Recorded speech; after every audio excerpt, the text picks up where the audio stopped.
dunia arkeologi gempar pada akhir abad ke-19.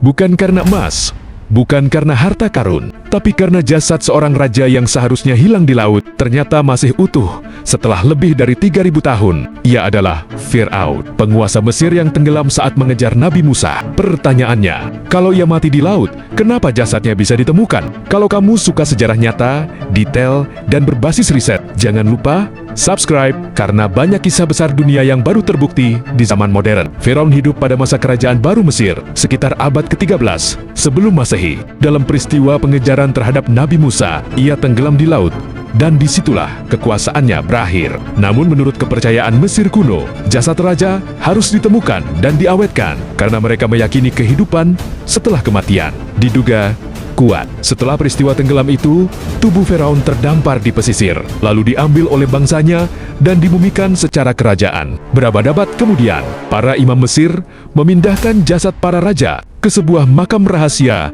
di Deir el-Bahari untuk melindungi mereka dari perampokan. Dan pada tahun 1881, dunia modern akhirnya menemukan kembali jasad Firaun tersebut, yang membuat kisah ini semakin menarik. Al-Quran telah menyinggung hal ini 1400 tahun sebelumnya. Dalam surah Yunus ayat 92, Allah berfirman, "Maka pada hari ini kami selamatkan jasadmu, agar engkau menjadi pelajaran bagi orang-orang setelahmu." Ayat ini tidak mengatakan Firaun diselamatkan dari kematian, tetapi jasadnya diselamatkan. Secara sejarah dan ilmiah, ini selaras dengan fakta bahwa Firaun benar-benar mati tenggelam.